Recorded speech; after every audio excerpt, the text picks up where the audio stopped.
पश्चिम बंगाल में पीएम नरेंद्र मोदी का बड़ा दावा, बंगाल में हो रहा परिवर्तन। 4 मई के बाद बीजेपी सरकार के शपथ ग्रहण में फिर से आऊंगा।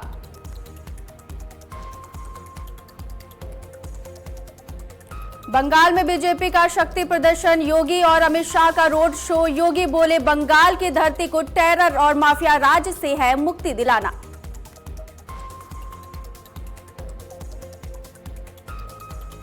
आम आदमी पार्टी के 7 सांसद राज्यसभा में बीजेपी दल में हुए शामिल। राज्यसभा चेयरमैन ने आपकी याचिका को किया दरकिनार। आपने 7 सांसदों को डिस्क्वालीफाई करने की थी मांग।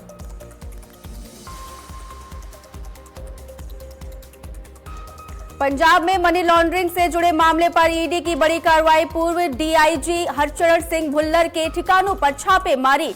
पटियाला में प्रॉपर्टी डीलर और नाभा में पूर्व हॉकी प्लेयर्स के घर पर भी रेड।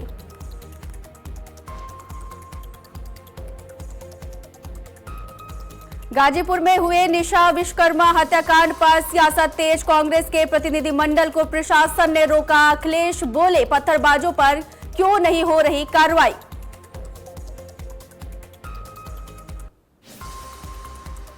नमस्कार, बहुत स्वागत है आप सभी दर्शकों का। आप देख रहे हैं आज की खबर। आपके साथ मैं हूं अपर्णा शुक्ला। चलिए अपने इस खास बुलेटिन दमदार 2 बजे की शुरुआत करते हैं। वहीं पश्चिम बंगाल में चुनावी दावे और वादे, आरोप प्रत्यारोप और सियासी तकलियों के बीच में एक स्वीट ट्रेंड सामने आया है, जहां मिठाई की दुकानों में अलग अलग राजनीतिक दलों के चुनाव चिन्हों वाली खास मिठाइयां बनाई जा रही है। इन मिठाइयों में जोरा फूल, कमल, हाथ और हंसिया हथौड़ा जैसे प्रतीक नजर आ रहे हैं। दिलचस्प बात यह है कि राजनीतिक थीम वाली मिठाइयां लोगों के बीच में खूब बिक रही है। अब एक सवाल ये है कि इन मिठाइयों में कौन सी सबसे ज्यादा पसंद की जा रही है और किस प्रतीक की मिठास लोगों का दिल जीतने में कामयाब हो रही है। हालांकि असली फैसला तो 4 मई को ही सामने आएगा, जब ये साफ हो जाएगा कि जनता ने किसे अपना समर्थन दिया है। फिलहाल चुनावी कड़वाहट के बीच में मिठास लोगों के बीच चर्चा का विषय बन गया है।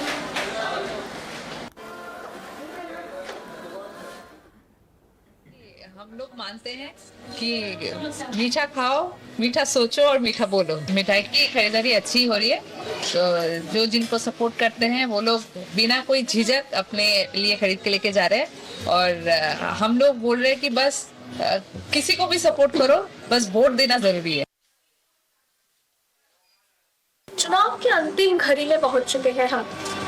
अब कुछ ही घंटों की देरी है 29 को सेकेंड फेज की चुनाव है। और चुनाव से पहले मिठास करने के लिए मिठाई की दुकान में एक चिन्ह की, सिंबल की मिठाइयां प्रस्तुत की गई है। मैं अभी उसी दुकान में खड़ी हूँ जहाँ पर एक जो सिंबल है, हर एक पार्टी की ये सिंबल की मिठाइयां बनाई गई है। जहाँ पर हम देख सकते हैं भाजपा से लेकर तृणमूल कांग्रेस से लेकर सीपीआईएम से कास्ते हाथुरी से लेकर हाथ चिन्ह तक हर एक सिंबल की मिठाइयां तैयार किए गए हैं। हम देख सकते हैं कि राजनीति के जो मैदान है, राजनीति के मैदान में लड़ाइयां बहुत होती है।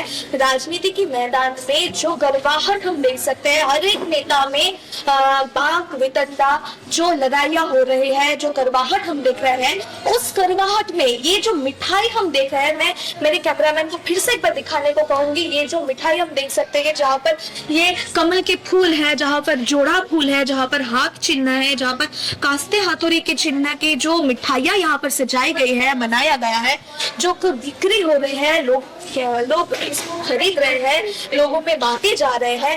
ये जो मिठाई की मिठास है, कितना ये राजनीतिक मैदान में रंग ला सकता है, अब इसको देखना बाकी है। अब ये तो देखना है कि 29 को ये मिठाई कितना मिठास लाएगा और ये मिठाई में से कौन सी मिठाई आने वाले 4 मई को ज्यादा बिकेगा, वो तो जनता जनार्दन ही जानता है, वो तो आने वाले दिन ही बताएगा। कैमरामैन पार्थ सारथी के साथ मैं सहेली, कोलकाता। तस्वीरें आपकी टीवी स्क्रीन पर है, जहां पे आप देख सकते हैं कि पश्चिम बंगाल में जिस तरीके से चुनावी सरगर्मियां तेज हो रखी है, उसके मद्देनजर आप देखेंगे कि जो स्वीट्स की दुकान है वहां पर भी इसका असर दिखाई दे रहा है। तस्वीरों में आप देख सकते हैं कि विभिन्न पार्टियों के जो चिन्ह हैं वैसी मिठाई बनी हुई है।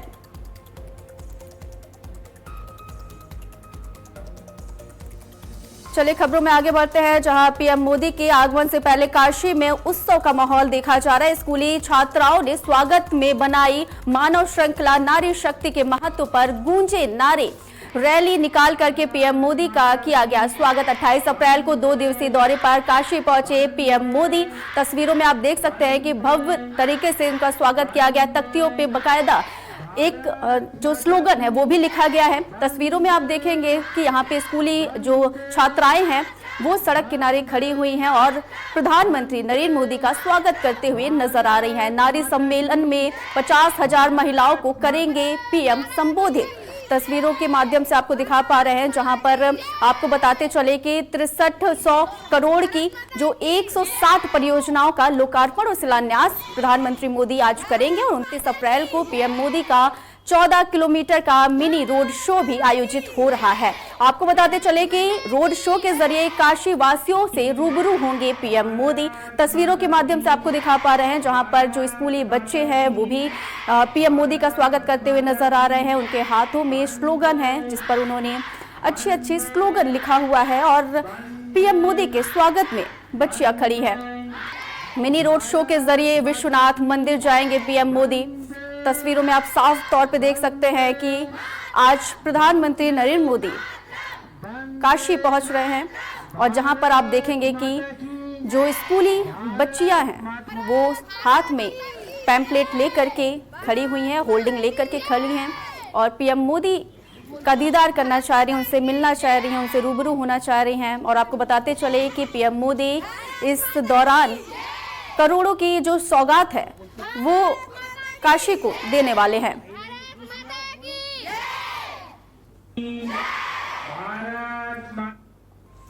और वहीं प्रधानमंत्री नरेंद्र मोदी आज 2 दिन के दौरे पर हैं, सिक्किम पहुंचेंगे। वे गंगटोक में राज्य स्थापना की 50वीं वर्षगांठ के समापन समारोह में भाग लेंगे। पीएम मोदी के दौरे को लेकर के तैयारियां जोरों पर है।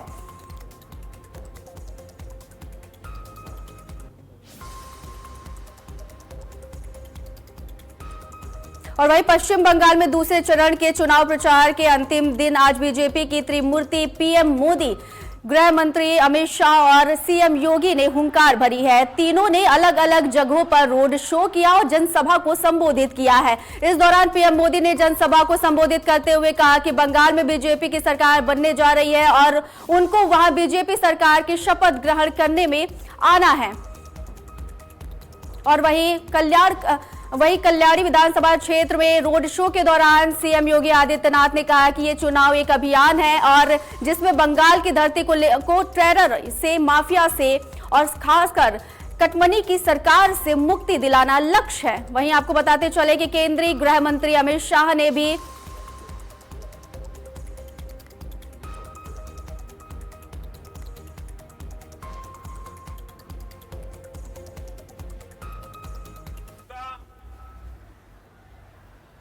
दोनों तरफ ऐसा लोगों का हुजूम था, मैं कल्पना नहीं कर सकता हूं कि सुबह सुबह हजारों लोग आशीर्वाद देने के लिए आए। इससे बड़ा सौभाग्य क्या हो सकता है। साथियों, इस चुनाव में वैसे ये मेरी आखिरी सभा है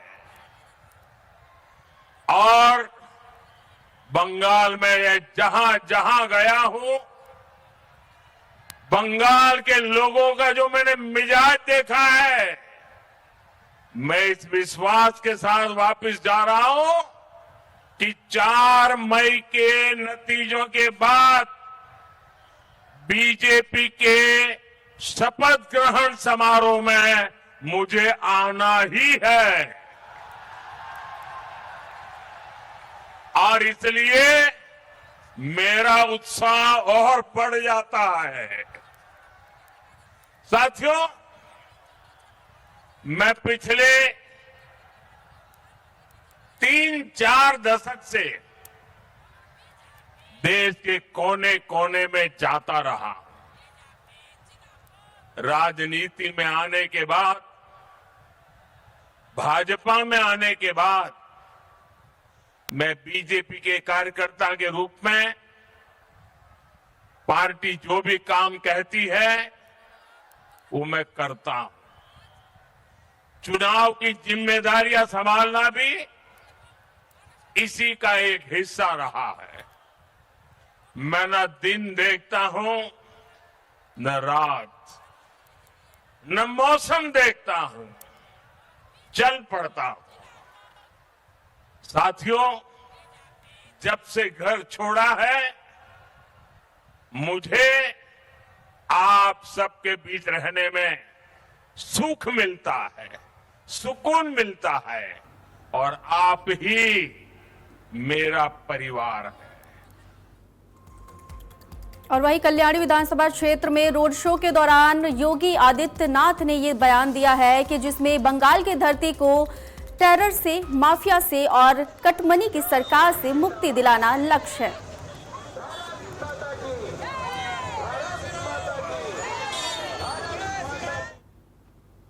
आपका मैं अभिनंदन करता हूं कि इस रोड शो में जो उत्साह अपने भारतीय जनता पार्टी के पक्ष में दिखाया है, मैं इसके लिए आप सभी का हृदय से अभिनंदन करता हूं। बहनों और भाइयों, आपका ये उत्साह बंगाल की धरती को टेरर से, माफिया राज से और कटमनी की सरकार से मुक्ति देने का एक बड़ा अभियान है।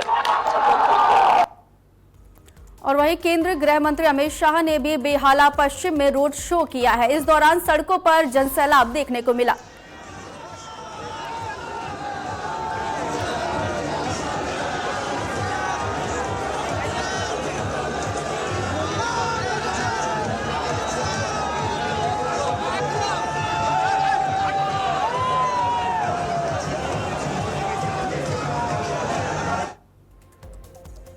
चलिए खबरों में आगे बढ़ते हैं, जहां गाजीपुर जिले के कंडरा थाना क्षेत्र के ग्राम पंचायत कटारिया में हुए निशा विश्वकर्मा हत्याकांड पर शोक संवेदना व्यक्त करने जा रहे कांग्रेस के 21 सदस्यीय प्रतिनिधि मंडल को प्रशासन ने रोक दिया है।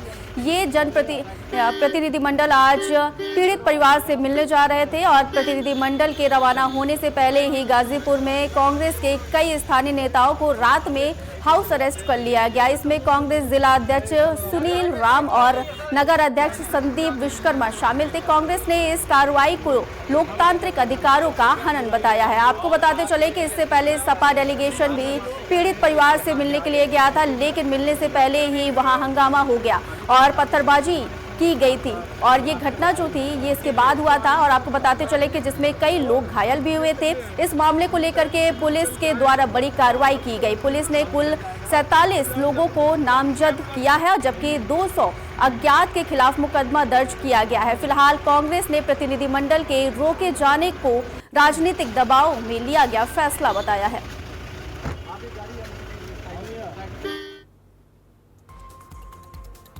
और वहीं इस मामले में सपा प्रमुख अखिलेश यादव ने भी सवाल उठाए हैं। उन्होंने कहा कि पत्थरबाजों पर अब तक कार्रवाई क्यों नहीं की गई। अखिलेश यादव ने कहा कि पीड़ित परिवार को 5 लाख की मदद देने का ऐलान किया है। बहुत सारे कानूनी और न जाने क्या क्या हो रहा है वहां पर कि कोई आ ना पाए। वहां पर कुछ नई धाराएं लग गई वहां पर, अभी कागज हम तक नहीं पहुंचा है। जब बीजेपी वाले खुद नहीं आगे कर पा रहे कुछ, तो दूसरों से पत्र लिखवा रहे हैं उनके पीछे छिप करके। लेकिन हम लोगों ने तय किया है कि उस परिवार की 5 लाख की मदद करने का हम लोग काम करेंगे और कल ही हमारा फिर पुनः डेलीगेशन जाएगा। चलिए खबरों में आगे बढ़ते हैं, जहां आम आदमी पार्टी को बड़ा झटका मिला है। राज्यसभा में राघव चड्ढा, संदीप पाठक समेत आम आदमी पार्टी के 7 सांसदों को बीजेपी में शामिल होने के प्रस्ताव को राज्यसभा सभापति ने मंजूरी दे दी है। आपको बताते चले कि राज्यसभा में नोटिफिकेशन जारी कर दिया है, जिसमें बीजेपी सांसदों की लिस्ट में इन 7 नेताओं का भी नाम शामिल है। राज्यसभा में आम आदमी पार्टी के 7 सांसदों के बीजेपी में शामिल होने के बाद राज्यसभा में बीजेपी के सांसदों की संख्या 113 हो गई है, जिसमें 5 राष्ट्रपति की तरफ से मनोनीत सदस्य हैं। बीजेपी में जो नए सदस्य आए हुए हैं उनका नाम आपको बताते चलते हैं, जिसमें अशोक कुमार मित्तल, राघव चड्ढा, हरभजन सिंह, संदीप कुमार पाठक, विक्रमजीत सिंह साहनी, स्वाति मालीवाल और राजेंद्र गुप्ता है। और बताते चले कि शुक्रवार को राघव चड्ढा और संदीप पाठक ने बीजेपी में शामिल होने का ऐलान किया था। बीजेपी अध्यक्ष नितिन नवीन ने मिठाई खिला करके सांसदों का पार्टी में स्वागत किया था। आपके 7 सांसदों के बीजेपी में विलय होने के बाद पार्टी के पास सिर्फ 3 सांसद रह गए हैं। इनके नाम संजय सिंह, नारायण दास गुप्ता और साथ ही संत बलवीर सिंह हैं। और वहीं आम आदमी पार्टी के राष्ट्रीय संयोजक अरविंद केजरीवाल ने एक वीडियो जारी किया है। इस वीडियो में उन्होंने कहा है कि न्यायमूर्ति स्वर्णकांत शर्मा से न्याय मिलने की उनकी उम्मीदें चकनाचूर हो गई हैं। केजरीवाल ने आगे कहा कि अपनी अंतरात्मा की आवाज सुन करके गांधी जी के सिद्धांतों का पालन करते हुए और सत्याग्रह की भावना से प्रेरित होकर के उन्होंने ये फैसला लिया है कि मैं इस मामलों में उनके समक्ष पेश नहीं होऊंगा और ना ही कोई दलील पेश करूंगा। आरएसएस की जिस विचारधारा वाली सरकार ने झूठे आरोप लगा के मुझे जेल डाला, जज साहिबा ने स्वयं माना है कि उस विचारधारा से जुड़े संगठन अखिल भारतीय अधिवक्ता परिषद के मंचों पे वे कई बार जाती रही हैं। मैं और आम आदमी पार्टी उस विचारधारा के घोर विरोधी हैं। ऐसे में क्या उनके सामने मुझे न्याय मिल सकता है? बापू के दिखाए रास्ते पर चलते हुए सत्याग्रह की भावना से अब मैंने फैसला किया है कि मैं इस केस में जस्टिस स्वर्णकांता जी के कोर्ट में ना तो स्वयं पेश होऊंगा और ना ही मेरी तरफ से कोई वकील पैरवी करेगा। चलिए खबरों में आगे बढ़ते हैं, जहां पंजाब के पटियाला में रिश्वत मामले में गिरफ्तार डीआईजी हरचरण सिंह भुल्लर से जुड़े केस में ईडी ने जांच तेज कर दी है। चंडीगढ़ स्थित उनके आवास समेत पंजाब के कई ठिकानों पर एक साथ छापेमारी की गई है। ईडी की एक टीम पटियाला में भी प्रॉपर्टी डीलर के घर पहुंच करके जांच कर रही है। इसके अलावा ईडी की टीम नाभा में पूर्व हॉकी खिलाड़ी और ब्रोकर किरसानू शारदा के घर पर भी सुबह 6 बजे से जांच कर रही है। बताया जा रहा है कि ये कार्रवाई भुल्लर से जुड़े करीब 11 ठिकानों पर की जा रही है। इससे पहले सीबीआई ने डीआईजी को रिश्वत लेते हुए रंगे हाथों पकड़ा था और गिरफ्तार किया था, जिसके बाद मामले की जांच का दायरा लगातार बढ़ता जा रहा है। ईडी की कार्रवाई से और बड़े खुलासे की संभावना जताई जा रही है।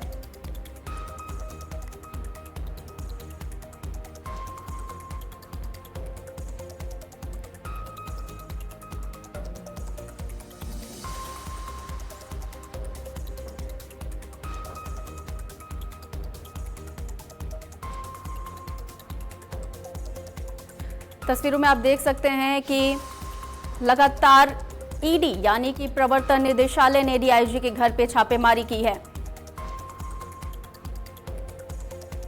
चलिए खबरों में आगे बढ़ते हैं, जहां जम्मू कश्मीर के डोडा से बड़ी खबर सामने आ रही है, जहां डोडा पुलिस ने नशे के खिलाफ अपनी कार्रवाई को और तेज कर दिया है। इसी कड़ी में पुलिस ने बड़ी कार्रवाई करते हुए एक संदिग्ध महिला जरीना बेगम के ठिकाने पर छापा मारा। छापेमारी के दौरान पुलिस ने उसके कब्जे से करीब 85 ग्राम ब्राउन शुगर बरामद किया है, जो कि एक बड़ी सफलता मानी जा रही है। पुलिस ने इसके अलावा डोडा में उसके आवास पर उसके एक सहयोगी के घर पर भी सर्च ऑपरेशन चलाया है। अधिकारियों के मुताबिक ये कार्रवाई अभी भी जारी है और कई संदिग्धों पर नजर रखी जा रही है। पुलिस का कहना है कि ऑपरेशन खत्म होने के बाद भी पूरी जानकारी साझा की जाएगी, जिसमें गिरफ्तार लोगों की संख्या और महिलाओं की भूमिका भी शामिल होगी।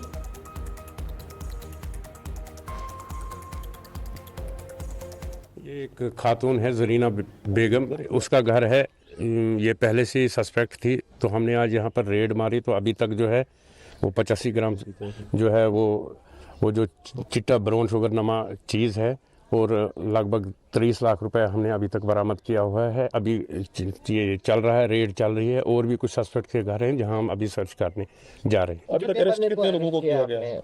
अभी फार्मली तो हमने 3 बंदे जो हैं वो तहवील में लिए हैं, उसमें देखते हैं अब किसका क्या रोल है, उनको अरेस्ट करेंगे। अभी हम आधे घंटे तक अभी कंटिन्यू चल रहा है, अभी हम कुछ नहीं कह सकते हैं। बाकी कंप्लेंट्स नहीं थी, ये लोग जो हैं हमारे जो कुछ होते हैं सोर्सेज वो बताते हैं कि उनसे हमें पता चला कहाँ क्या हो रहा है। तो वैसा ही एक सस्पेक्ट था, ये घर जो था ये उसी में था। अब हम लोगों से भी ताउन ले रहे हैं, लोगों की भी सुन रहे हैं, और भी हमारे सस्पेक्ट्स हैं, वहाँ रेड कंटिन्यू है यहाँ पर भी। उसके बाद ही ये पता लगेगा कहाँ क्या निकलेगा।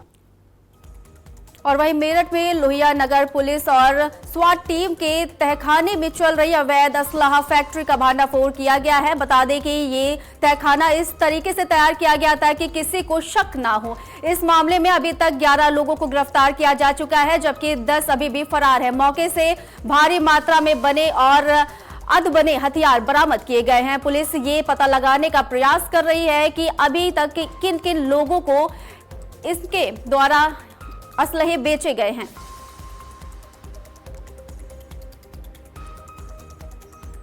चलिए खबरों में आगे बढ़ते हैं, जहां वाराणसी के फूलपुर के घमराहपुर में भारी पुलिस बल तैनात है। आपको बताते चले कि बीती रात हुए विवाद में पिटाई से हुई थी युवक की मौत। तस्वीरों में आप देख सकते हैं, युवक की मौत के बाद छावनी में तब्दील हुआ है पूरा इलाका। डीसीपी, एडीसीपी सहित कई थानों की फोर्स और पीएसी बल तैनात है। आपको बताते चले कि फ्लैग मार्च भी लगातार पुलिस कर रही है।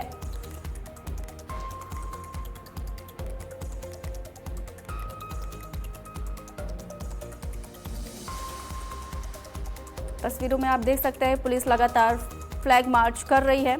पूरा गांव छावनी के रूप में तब्दील हो गया है।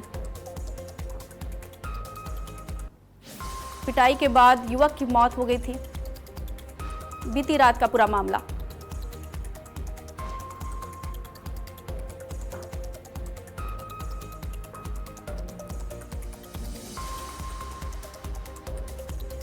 खबर लखनऊ के केजेएमयू से है, जहां पकड़े गए फर्जी डॉक्टर हस्साम के नेटवर्क को लेकर के चौंकाने वाले खुलासे हुए हैं। जांच में सामने आया है कि उसकी संस्था कार्डियो फाउंडेशन को कई डॉक्टरों और अस्पतालों से फंडिंग मिलती थी। इसी धनराशि से मुस्लिम बस्तियों में स्वास्थ्य शिविर आयोजित किए जाते थे। मामले में 4 संदिग्ध डॉक्टर और पुलिस खुफिया एजेंसियों के रडार पर है। आपको बताते चले कि इनके खिलाफ साक्ष्य जुटाए जा रहे हैं।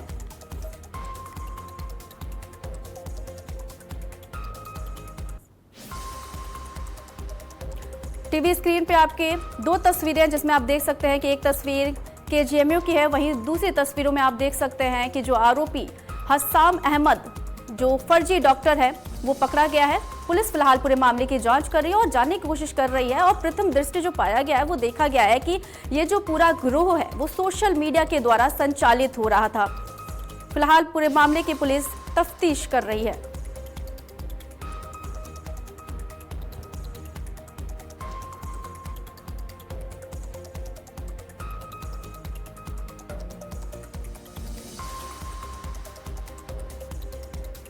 फिलहाल इस बुलेटिन में सिर्फ इतना ही। देश दुनिया की बड़ी खबरों को जानने के लिए देखते रहिए आज की खबर। नमस्कार।